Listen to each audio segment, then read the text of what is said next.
Okay, great.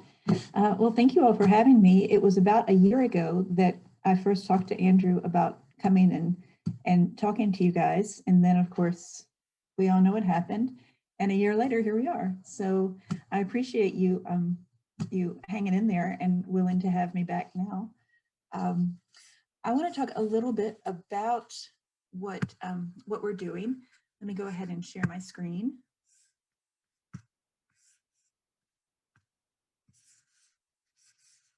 Okay. And so if you've got any questions along the way, just stop me, because there's nothing formal about pretty much anything I do.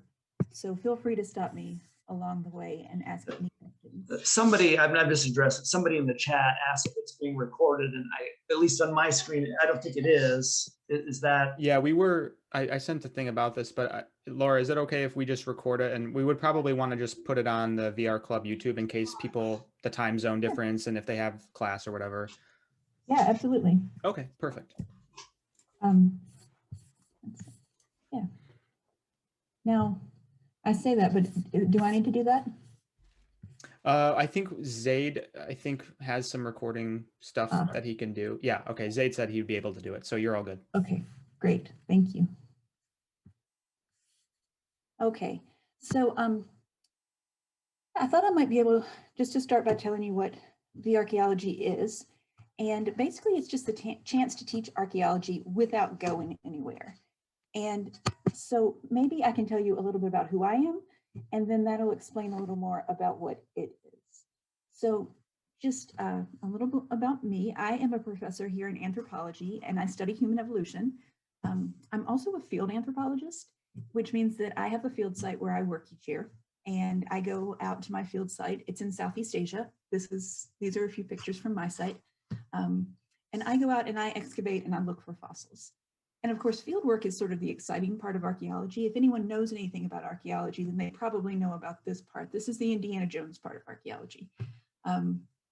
So it's the part where we go and we explore and we dig and we hopefully find interesting things that we can bring back to the lab. And so then once we get them back to the lab, of course, then we can go to work analyzing and interpreting and all of that. And all of that is exciting too, but of course it starts in the field. And some of the things that we do in the field really can't be done anywhere else. They really can't be done in the classroom. And the most obvious one is digging. But archaeology is like a lot of other field sciences, and that because there are these things that you can't do in the classroom, it's really difficult to present. So if I really want to explain to you what archaeology is in the classroom, it's hard because of the physical nature of the discipline and because we deal mostly with three-dimensional objects. And so most students who want to do archaeology, if they want to do it sort of long-term or professionally, they need to go to a field school. And field schools are great because you can go and engage in some experiential learning. Now, research has shown that field schools really increase students' interest in their learning and their problem-solving abilities. And this sort of firsthand experience offers the opportunity to sort of integrate all of these theoretical and these practical concepts. But the problem, of course, is that a lot of people can't do that. So even though it may be a better way to learn, it may be a more fun way to learn, it might be, you may get better outcomes. There are a lot of people who can't necessarily go to a field school. It requires you to go usually during the summer or during a vacation. And so due to personal or environmental circumstances, it really makes field school unavailable to most students. And this is especially true for non-traditional students or students from underrepresented minorities or students from lower socioeconomic backgrounds, because field schools are expensive. And so we thought, well, what is another way that we can go about sort of bringing this opportunity into the classroom? And also, I just want to say that the situation that we're all in right now with COVID is another example of why it's really important to have alternatives to this type of experiential learning, that offer the same experiences and the same benefits of a field school without having to travel to a remote location. Because none of us can do that right now, but it would still be a really nice thing to be able to do. So my solution was to put students into a simulated environment where the student becomes the main character in this virtual world. And then the world can respond to your input, into your actions, and you can practice in virtual reality, and then that's going to translate to hopefully a real world experience. So again, now we're back to what is this and how can VR help? Well, of course, since a large part of the problem is learning a physical skill and making decisions based on what you feel and what you see in your environment, modern VR hardware and software is fantastic because it provides all of these opportunities now. And I thought this was a way that I can provide students with an idea of what it's like to be in the field,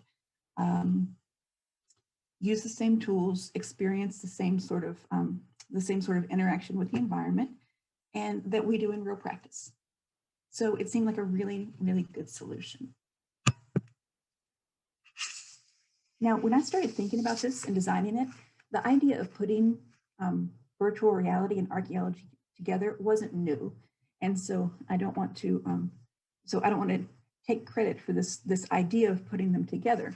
But the thing was that all of the work that had been done, sort of marrying the two previously, have predominantly been passive viewing experiences. And here are a couple of them here that I'm showing on the screen.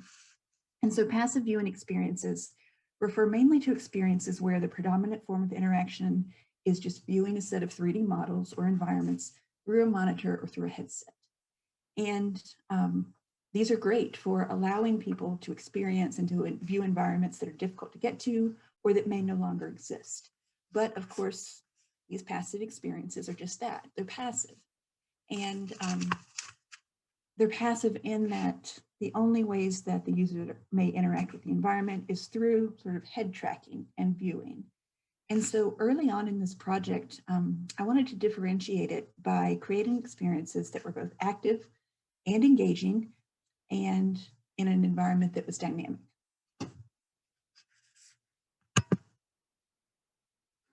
And so that brings us to what VRchaeology actually is. It is a, since I started this in 2017, it has been an NSF-based research program, and it has grown into a classroom-based curriculum where I can teach field methods.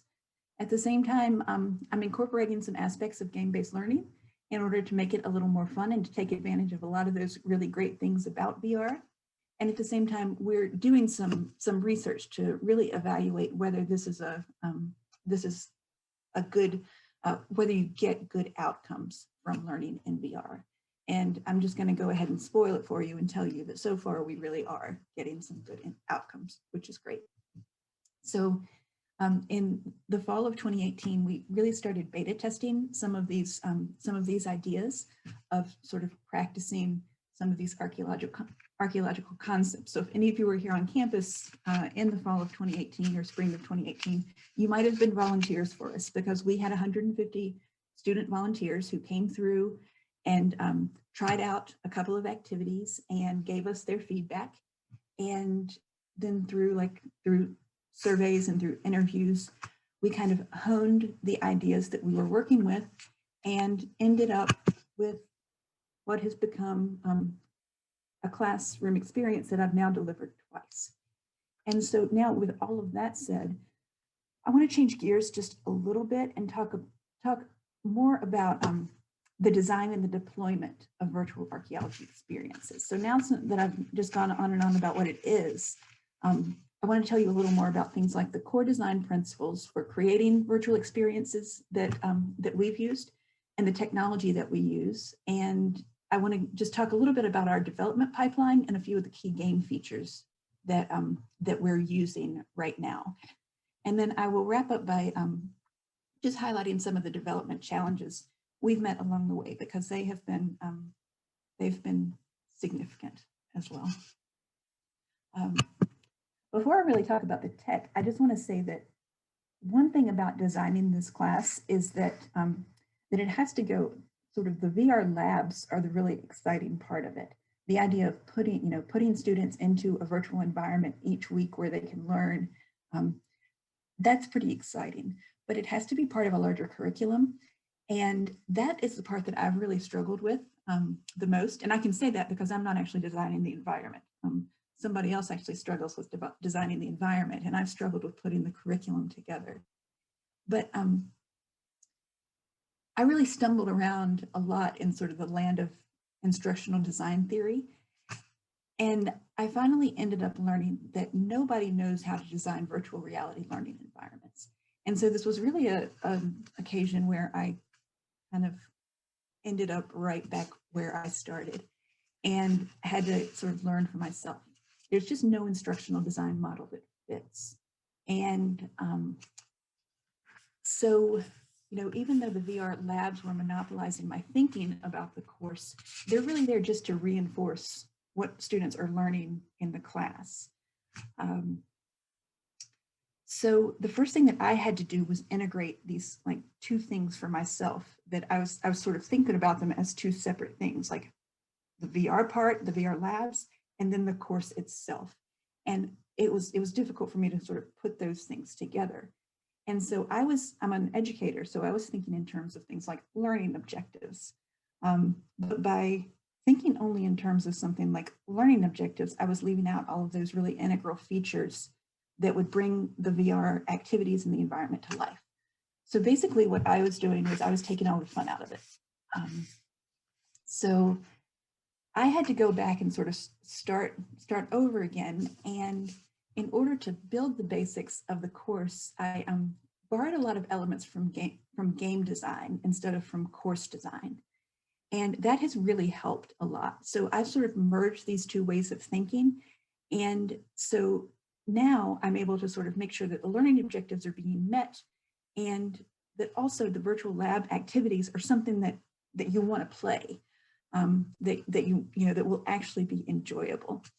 So just sort of as an example, our labs are organized into a series of smaller quests, and with each quest being designed sort of as a 3-lab arc. So we have a lab each week, and over 3 weeks we'll do sort of an overarching activity, and this is one quest.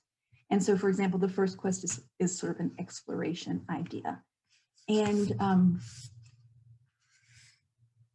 once you put all of these quests together and you add some interesting game features and some other ideas, then what I've ended up with is a class where you can learn things, but there's also sort of an overarching narrative that pulls everything together. And as part of that, we have kind of come up, me and the people that I work with, we've kind of come up with a few overarching ideas that have proven to be sort of important for maintaining the integrity of the class, but also adding this new element and maintaining the fun of it, basically.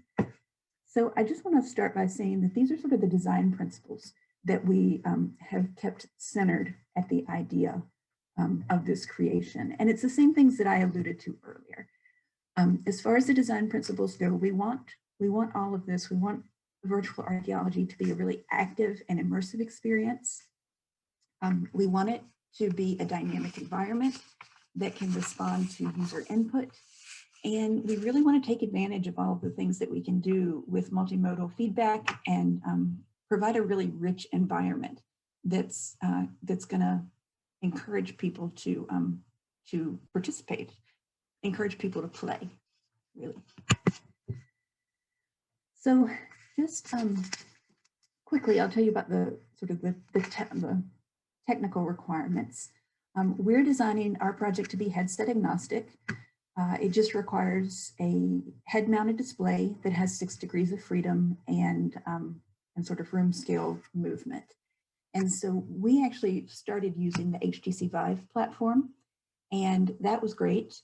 It worked really well, except that, of course, the Vive platform uses external lighthouses in order to track motion. And we found that the lighthouse sensors were having trouble tracking students when we put a lot of people into the same room. So this sort of, that was a bit of a problem. So in the second iteration of the class, we ported the system to the Oculus Rift. And of course, that has the same graphics capabilities and has the same 6 degrees of freedom, all of that, but it has inside out tracking rather than using external lighthouse sensors. And so this solved a lot of the tracking issues that we ran into. But of course, the Oculus Rift is a wired system. And so we were sort of playing with that trade-off between, do we want a wired system or do we want to have the benefit of inside out tracking? And so the students by far preferred the Rift, even though they were tethered. And I think in large part, this was because of the lighter weight of the headset, and the Rift has a lot more user-friendly hand controls. Now, at this point, we have, like I said, we're designing across platforms, and we're primarily designing with the Rift in mind, although we're also designing for the Quest 2. The Quest 2 would be the ideal headset to be able to use in the classroom, especially because of the lower price point. But there are a few graphics. We lose a little bit of graphic capability when we transport to the Quest 2. So there's still just, right now, we're mainly designing for the systems that are tethered, the Rift, the Vive Pro, and then we are trying to port to the Quest 2 as possible. With right now, we can do it with just by losing a little bit of functionality, and so that's one of those things that we're sort of working on. Now we've created the entire environment and everything in it, and this is a visualization of our development pipeline. And so to create our experiences, we mostly source our 3D models. Well, we do it through a variety of means, but we use photogrammetry for the objects that we have real world physical access to. And so that's things that we have here in the collections at Illinois. And then some of our models have come from the Virtual Curation Lab, which is run out of VCU in Virginia. We also use Quixel, which is a large megascan repository that features rich 3D models and textures. And then we use this alongside Blender, which is an all-in-one 3D modeling program. And in Blender, we can modify our scanned models into versions that are more optimal for VR.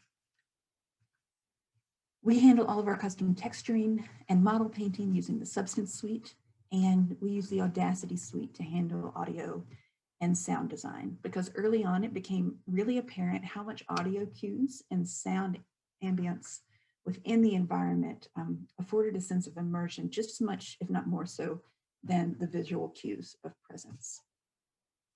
Now, the latest versions of Unreal Engine have incorporated a lot of these functionalities, and so it's becoming more possible to reduce the pipeline so that almost all of the work can be done in Unreal.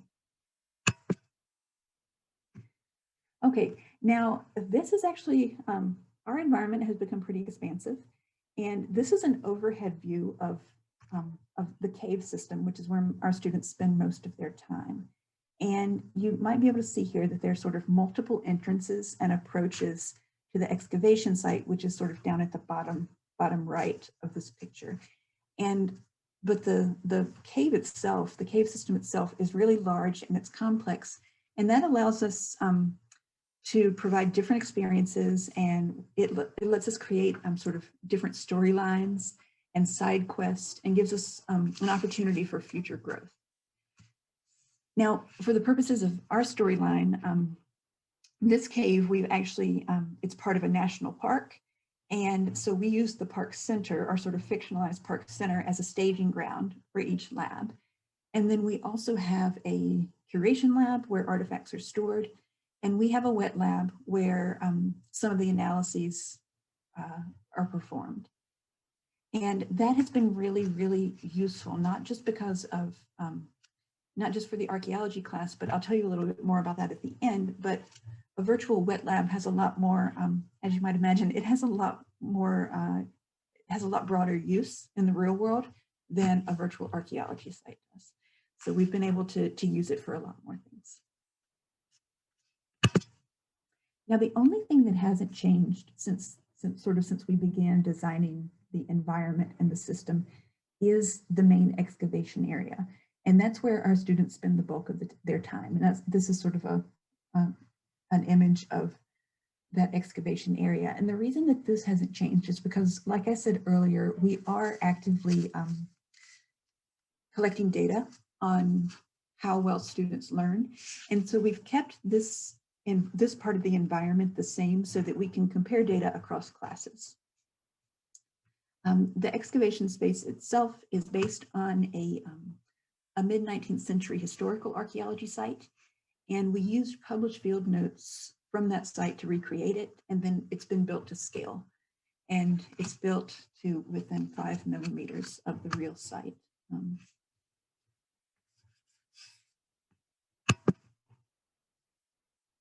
Now, since we started, we've now seen at our site with more than 100 artifacts throughout the excavation. And the introduction of photogrammetry into our content creation pipeline has really allowed us to drastically increase the rate at which we're able to create our own artifacts with high resolution and textured 3D models. Another key feature of these artifacts is that their interactions and their locations are all serialized into saved data. And so as our students interact with them, they're interacting with the same world over the course of a semester. And so we provide them with a sense of continuity by saving all of the progress that they make as they dig and as they recover artifacts. Okay, so now I mentioned how photogrammetry has really helped us out here. And that is because it has really allowed us to include artifacts that are not so costly to build. And so by using photogrammetry, we can take images and put them together and then take these really high poly 3D models and reduce them to a low poly mesh. And then maintain realism, we preserve the texture resolution as much as possible, and so that the mesh optimization is closely related to the texture optimization. And what that does is that something like this, which is a pig bone, a pig leg bone, it started out, you can see it very graphically costly, but then after processing, it becomes much more manageable with the meshes split into smaller and more manageable pieces. So this has, like I said, this has really allowed us to increase and optimize the things that we can provide the students to interact with.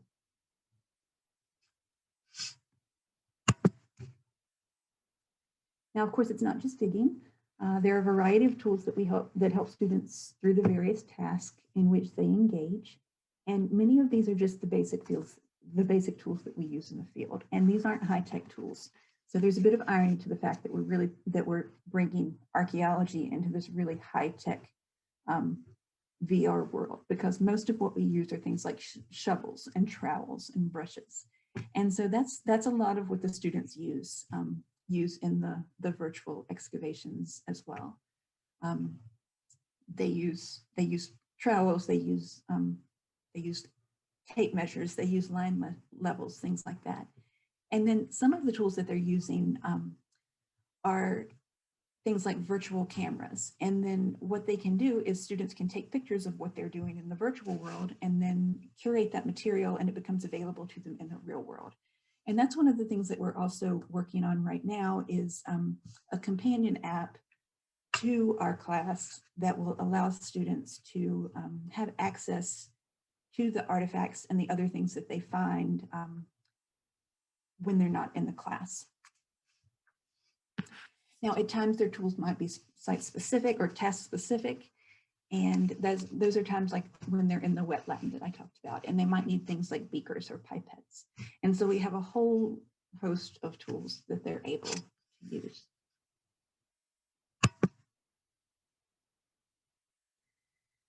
Okay, now there are several I'm most excited about some of the very recent features that we've been able to take advantage of. And so I want to show you a couple of sites that really, that are things that we are actively working on now in order to deliver the class again in the fall. And so the first one is deep learning super sampling. And so we're using deep learning super sampling.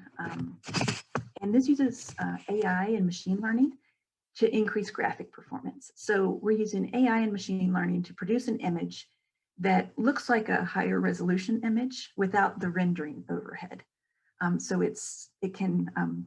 We have higher frame rates and we can generate better images with higher resolution, but it requires fewer GPU resources. And so we can maintain really high frame rates, even though we're using what look like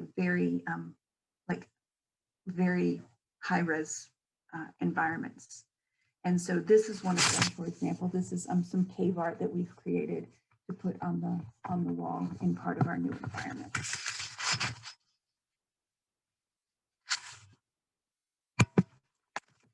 One of the other things that that this has allowed us to do is use things like new optimized water systems. And so we've been able to really up the attractiveness of our cave by using some optimized systems. And so in addition to having the water, the spaces that we have had in the past, we have a lot of new exciting waterfalls and running water and things like that. And again, we've been able to do it without sacrificing any frame rate loss. Now the other thing, and I'm super excited about this one, is that our newest environment now includes animals. It includes features. It includes critters as part of our features. And one of them is here. So this is one of our bats. But we have all kinds of things moving around in the cave in addition to students. And so our bats, this bat that you can see here, it's actually using AI and obstacle avoidance in order to fly around the cave environment in a relatively realistic way. And at the same time, I'm gonna go revisit that idea I told you a minute ago about sound, how important it is. We've been able to sort of use cave attenuated sound reverberation. And again, that just helps with the presence. In order to teach students about some of the, not just the archaeology, but we're teaching them about the geology and some of the other environmental aspects of this area, we've added some other interesting animals that we have running around, and we can teach some things like what kind of adaptations cave animals have that animals outside of a cave don't have. And we've done that by including, for example, trochophilic fish, where these are fish that have adapted colorless skins and they are blind because they live in a cave all the time. So now we can create these things and have them swimming around in our water. And this is lots of fun for us, if not for anybody else. Now, the last thing that I wanted to mention is just that our distribution system is now through Steam. So we're on Steam now, and this is how we distribute and update our systems as we develop, and then this is how we'll distribute them for class. It's also this has also allowed us to add things that we weren't able to do before. So we've been able to use some of the Steam features, like their achievement boards and their user profiles and their leaderboards, which are built into Steam, but we can customize them to our game in order to, again, make it a little more interesting and exciting and fun for the students to play.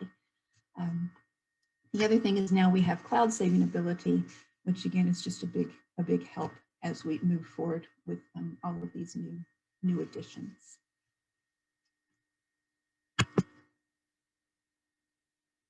Now, that's in a lot of ways that's what we've done.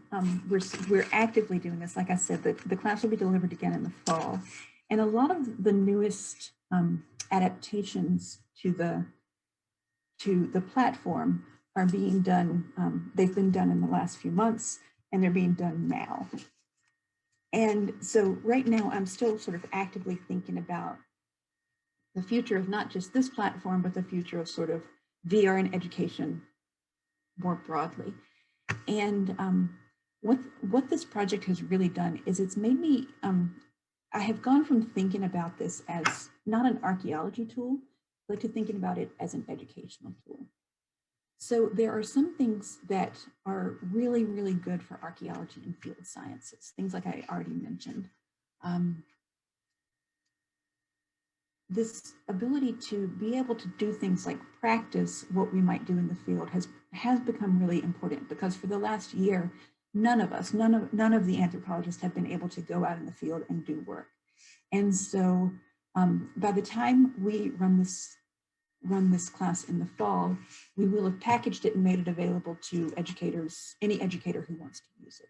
So we're packaging it, we're packaging all the labs as well as sort of the content that surrounds them as an entire course, and just making it available so that anyone who has a headset can use it if they'd like.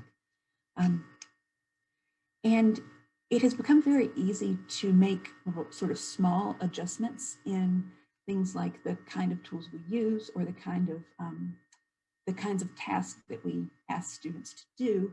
And by making these little small changes, we can really adjust the system to accommodate different skill levels, or different subject material, or different sort of levels of expertise. And so rather than just, this being a single class that uses VR, we can kind of expand it and use it more broadly. But I've really started to explore some of these things that we can do beyond archaeology. And so I'm currently working with several people across campus to see how else we might be able to apply VR in education. And a lot of those things have come about due to the wet lab that I mentioned earlier. So now that we have a wet lab, which is, like I said, a lot more useful, I've been working with instructors from the chemistry department to pilot a program that will introduce our students to introductory chem labs here at Illinois using VR. And so by creating an exact virtual replica of the introductory chem labs, then a subset of students enrolled in Chem 103, which is the general chemistry lab, can participate in virtual labs in preparation for their weekly sort of real world labs. And this is going to provide us with the opportunity to test the efficacy of this method in an entirely new discipline. Now, this is something that we started last March, and of course, immediately had to abandon because of COVID, but hopefully we'll be able to pick it up as soon as we're all back on campus. I'm also working with a couple of other colleagues here in anthropology. And so these couple projects that are sort of in planning and development include things like virtual simulation for labs that require specialized training. And we just happen to have a lot of these. So one of these projects is an ancient DNA lab, which we have here on campus. But an ancient DNA lab, in order to work in an ancient DNA lab, students have to be trained in lab protocol before they can enter the lab because of contamination issues. And so using VR, it makes it a lot easier to train students so that they'll be ready to go into a lab, even though they haven't been able to physically train in that lab. In another case, one of our immunologists is using a similar idea. We're prepping a tool for her to use because she has a hazardous lab. And it's impractical for her students to enter her lab before they have been properly vaccinated or properly trained. And so again, by using VR, we can avoid some of these safety issues, and we can also create just a better atmosphere for learning in all kinds of conditions. Now, I love that we're able to start applying this sort of across different disciplines and exploring some of these different ideas. And while VR has the potential to make sort of learning more accessible, the design of current VR hardware and software creates immediate barriers for many users who have alternate accessibility needs. And so that's the other problem that we're tackling right now. VR is really the first technology that I shouldn't say requires, that really allows for full body immersion. It's not just swiping a screen or swiping the screen, touching the screen, anything like that. You can be involved, with your whole body. But of course, that's not necessarily accessible to students, for example, who have mobility issues. And so one of the projects that we have just started, and this is with a new NSF grant that started this past winter, we are looking at how to adapt VR hardware and hardware specifically for students in wheelchairs. And we're starting with wheelchairs because our campus is so accessible and has lots of wheelchair using students due to our sports programs. And so we're starting with students who have mobility issues that may prevent them from going out into the world and doing archaeology. So we're starting to see how we can design VR hardware to be more accessible, so that, including just creating instructional solutions, we can maybe create some solutions that will allow students that will allow all students to fully participate in educational activities like VRchaeology, because the original goal for this was to create something that would allow greater access to an educational opportunity that's really limited right now. So far, that's what we're doing. I'm gonna stop sharing my screen, and I'm happy to take any questions if you've got them. I'm happy to share my screen again if there's anything that you want to see. But that, in a relatively big nutshell, is what VRchaeology is, and that's what we've been doing for the last couple of years. I suppose a question I have as a VR headset user is, how do you handle like the fine motor control and that kind of thing? So far, so when we first started, we weren't able to do that at all. Everything was very bulky and clunky, and it was just one of those compromises that we had to make. Since then, since we've been designing for upcoming classes, the finger tracking on even things like on the Oculus Rift has allowed us to it allows a lot more control in pretty much every aspect of the content. And so we can have students who can do very fine motor skills, and the finger tracking has been able to handle that just fine. So far it has been handled by the system, and that luckily the system's been able to do that for us. But this is one of those things that we're starting to run into now that we're starting to look at wider accessibility. And we are exploring some of the things that have already been created by Microsoft when they made their adaptive platforms. We're kind of starting to explore some of these tools and then designing from those outward. But so far, yeah, the finger tracking has allowed us to do most everything that we need to do.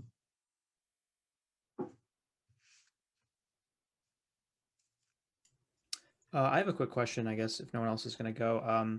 So like for movement, what have your experiences been with like teleportation versus just like regular movement? I know that some people get really like dizzy and motion sickness. So I was just wondering. Yeah, so we so far what we've done is we have allowed we have multiple forms of locomotion. So and then students can choose the kind that they want to use. So they can use teleportation, or they can use just the gliding locomotion. And we teach them how to do both early on, and then let them use the one that's most comfortable. Of the 2 classes that I've taught so far, I've only had one student who experienced motion sickness to the point where they weren't comfortable in the headset. And that happened with the Rift. And so we had that student go back to using the Vive, and she didn't have any more problems. But we've handled locomotion by giving some options, and then we've been pretty it's been pretty lucky so far that has accommodated everyone. We can also climb, by the way, which is really fun. When you're in a cave, you can climb all over the walls. We've been chatting about it a little bit in the chat, but you did show the Steam screenshot. Is that something that's publicly available? It is not public. It's available, but it is private right now because we're still in development, and so it'll be public in about a month. I had a question about development. How many people worked on this project, and like who was doing the actual building of this simulation? I am so glad you asked that because I didn't put on here anywhere that the developer for this is Cam Merrill, who is a PhD student here in computer sciences, and he has almost single-handedly developed this whole project. We've had a little bit of help from undergraduate developers who have sort of come through and been able to help out here and there, but yeah, Cam has done almost the entire. He's responsible for almost the entire development. We've had other people who have done things like I'm the content specialist, and I'll tell you right now that I'm not a programmer. I can't do any of this. Cam does it all. So I tell him what I want, and then somehow he makes it all happen. But I'm content specialist, and then we've had a couple of specialists who do things like environmental design or graphic design, and so we've had to have people who come in for specialized things like that. I have a graduate student now who's here primarily doing all of the photogrammetry and doing a lot of the graphic creations, but the development, yeah, has all been done by Cam. Now that said, if there's anyone who's looking to develop VR, then we would love to have you. We need programmers. The one thing that's really holding us back from lots of these projects is that there's only one Cam. And so we can't create as rapidly as we would like because we don't have developers. And part of that is because we design in Unreal, or we program in Unreal. And we have lots of people who know how to program in Unity, but it's not as common for people to program in Unreal. And so when we have had students come through the lab and work on the project, they're mostly students who have never programmed in Unreal before. And so if you have an interest in programming, if you have an interest in developing video games or VR, and you don't know Unreal, don't let that stop you, because Cam has been willing to train anybody who's willing to learn. And so, yeah, we'll train you, and then, yeah. Let me just say again, we really need programmers. That actually leads into one of my questions. I wanted to ask, what was the decision behind choosing Unreal Engine over Unity? Because I know, I mean, for VR archaeology, I would assume Unreal gives a very good tool set for cinematic lighting, for realism. And that's my thinking behind it, but I wanted to hear what was your decision-making process behind that? It was when we first started, the decision to go with Unreal was made almost entirely based on graphical capabilities. We wanted the graphics to blow you away, and so that was why we went with Unreal. And since then, because of the way that Unreal has grown and has really kept up the way they have developed their features and just consistently made them better and more available, I think that was a really good decision for us. But again, the one downside is that we don't have as many programmers. Right.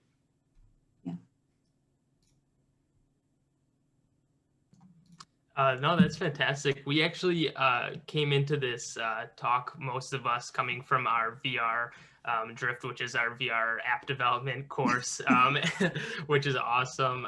And we use Unity. But yeah, so I just wanted to ask if you have any idea of maybe for this scope, this scale of an app, how many hours went into it in terms of, a developer's work, like Cameron's work, or, any idea of how long that takes? Because we're kind of starting from pretty small scale right now, but that's pretty big scale for one person. It is. So the original, when we first created this, when we first did it in, like when we were creating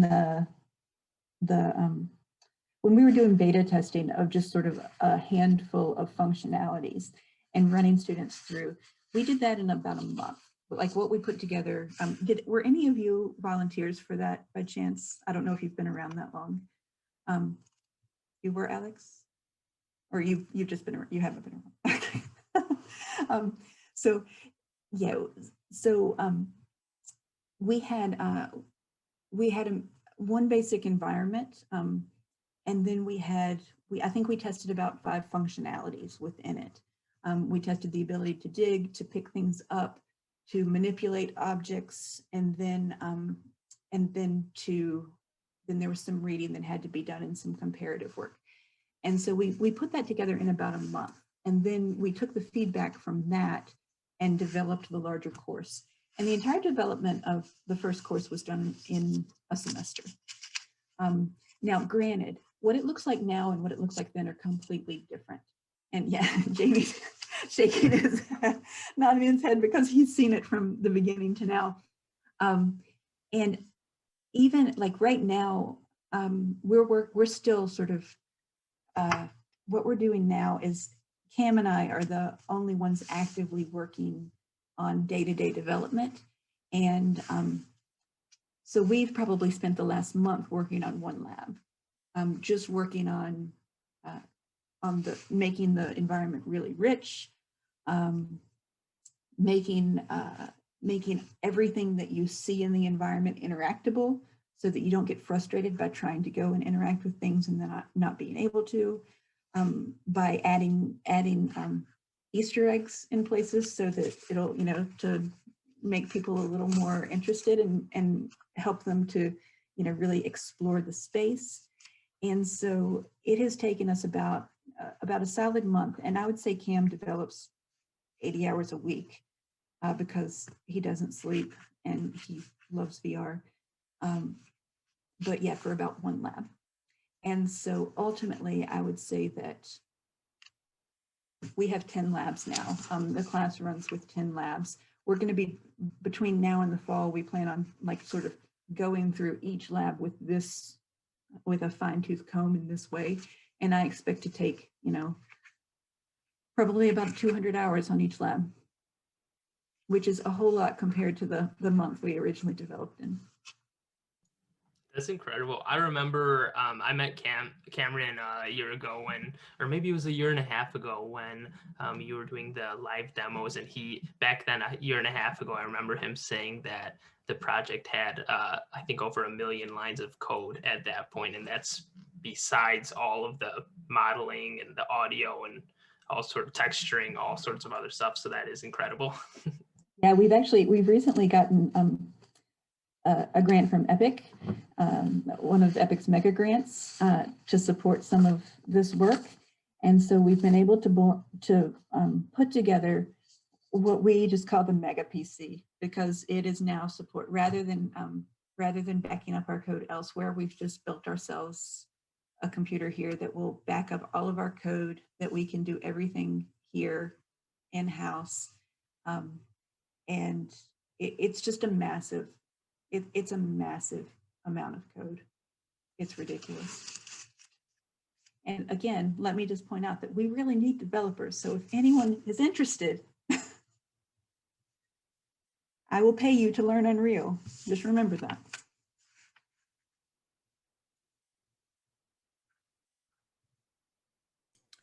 But yeah, I'm glad that you asked about that, because yeah, it's a ridiculously small team, and we would love to have more people. We haven't chosen to have such a small team. It's just that we can't grow but so much, and yeah. So you work with what you got. Luckily, I've got Cam, who is amazing. Yeah, and I'll definitely send out after this, your information for anyone, especially right here, who might be interested in working with you guys. Yeah, I tried Reddit, but still no one, haven't gotten any takers yet. But yeah, I'm looking to hire people. So, and like I said, you don't have to know Unreal. So I have another question. Obviously, this was designed for an entire course, and there's so much that goes into it. How would it have been different if it were like a short educational experience? So if it were a short educational experience, there could have been a lot of things that were different. But one thing that I've found, it's been very difficult to place this to place it within the context of a course, just because you have certain learning objectives and you have certain things that you need to achieve over the course of a semester. But that has allowed us to create this whole narrative arc. And so we have, when you start at the beginning of the semester, you're given part of a story, and from there you go and you experience it, and you will uncover things. You'll uncover the whole rest of the story, and you will figure it out for yourself as you go.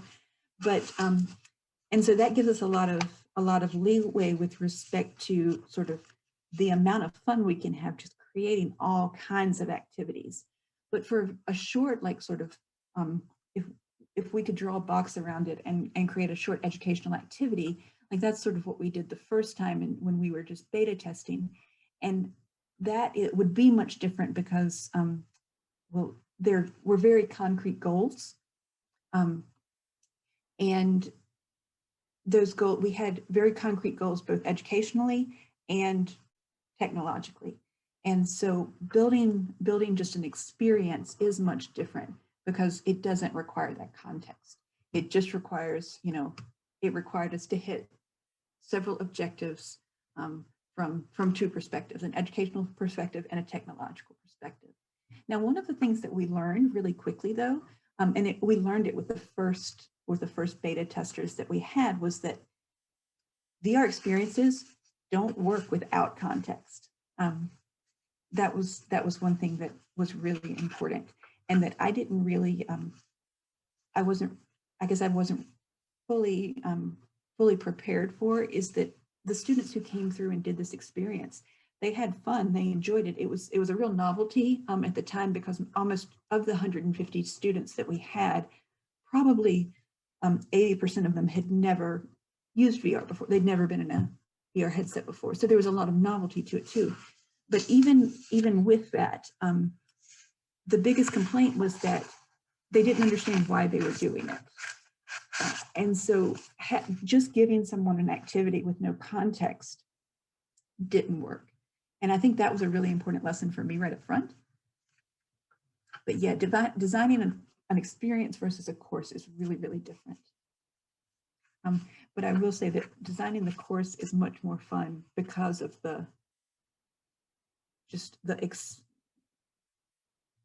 you can do everything. Everything that we have wanted to do, we've been able to add it in somewhere. Every bit of fun that we have thought of, everything that we thought it would be really enjoyable to do this, so we'll build it in. We've been able to, but again, it's taken many, many hours.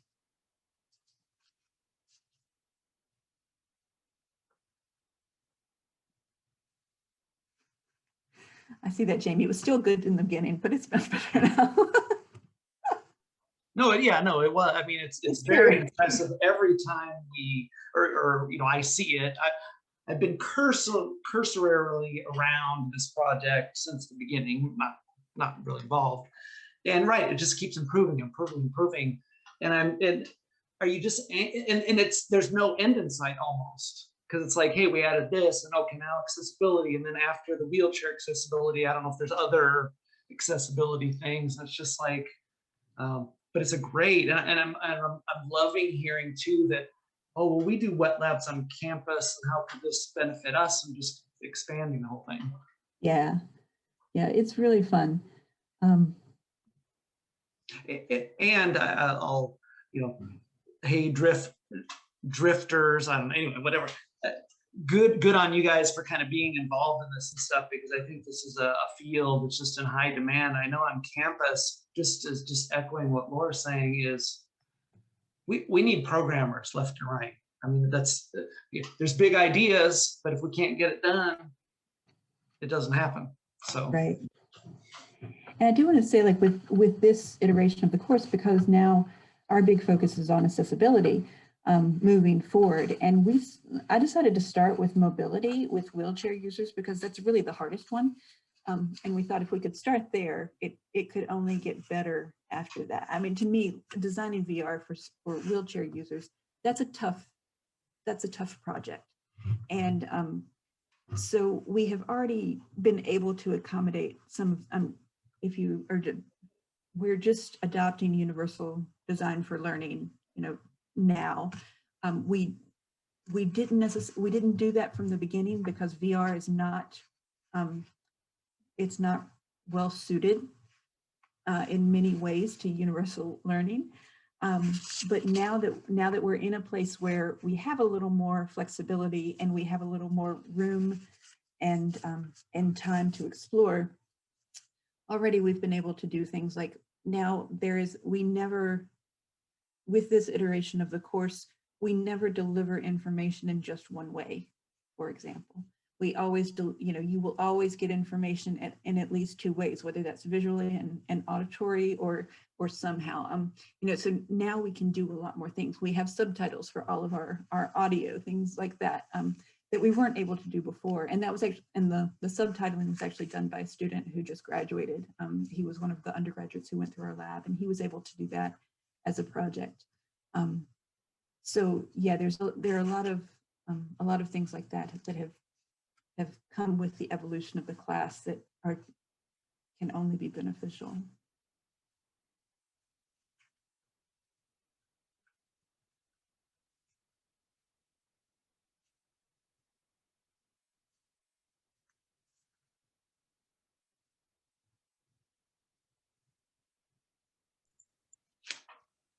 I'm not leading the meeting, but there's an awkward silence. So anybody else have any other questions? Yeah, can I answer any other questions for you?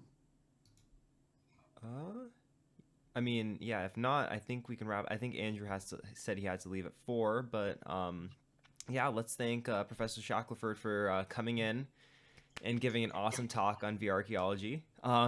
We are so grateful to have you, and we love to have you back sometime soon. Hopefully for an in-person meeting sometime. We'll see. Who knows?